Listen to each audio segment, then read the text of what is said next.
अजीब बेचैन रूह है इस लड़के के अंदर, समझ ही नहीं आता है। तौबा है।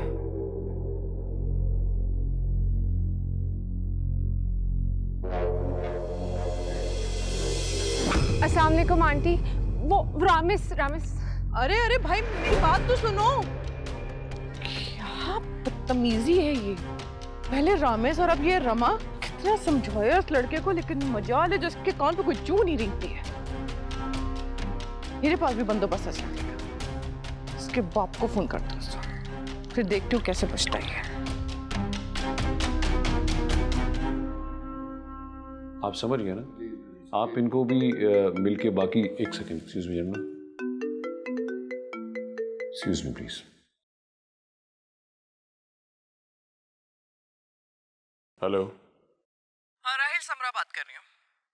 हाँ समरा, जो भी बोलना है जल्दी बोलो, मैं एक मीटिंग में बैठा हूँ। खैरियत तो है? खैरियत क्या खाक होगी? तुमने बात नहीं की उससे? किससे? क्या बात की मैंने? अपने बेटे से। और किससे? वो अभी अभी दंदनाता हुआ अपने कमरे की तरफ गया है और पीछे पीछे रमा भी घर में दाखिल हो चुकी है, वो भी ऐसे टाइम पे जब घर में कोई मौजूद नहीं है। मैं भी अभी जा रही हूँ चाइल्ड वेलफेयर के सेमिनार में। बस यही बताने के लिए फोन किया तुमने? Oh God, don't tell me Rahil कि तुम्हारे लिए ये कुछ भी नहीं है। मैं भी जा रही हूँ अपने सेमिनार में, घर पे वो दोनों अकेले रहेंगे। मतलब देखो राहिल, अगर कुछ उल्टा सीधा हो गया ना तो फिर मुझे इल्जाम मत देना। मैंने तुम्हें बता के अपना फर्ज पूरा कर दिया है। सगी माँ होती ना तो 2 थप्पड़ लगा के ना सीधा कर देती रामेश को, लेकिन क्योंकि सौतेली हो ना तो मुझे इन सब की तो इजाजत है नहीं। फिर भी तुम्हें इसलिए बता दिया कि कल को मुझ पे कोई बात ना आ जाए, ताकि तुम्हारे नॉलेज में रहे। एनीवेज, मुझे देर हो रही है, मैं जा रही हूँ। अल्लाह हाफ़िज़।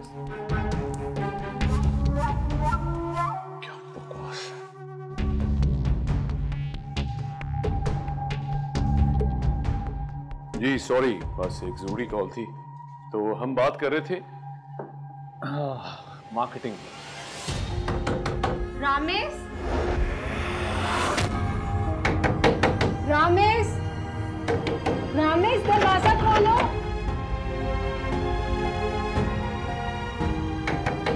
रामेश,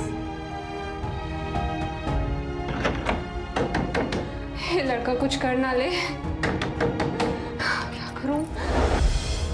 अगर आपके फादर के पास बहुत ज़्यादा पैसा है तो आप क्या सारी दुनिया को अपनी गाड़ी के नीचे कुचल देंगे?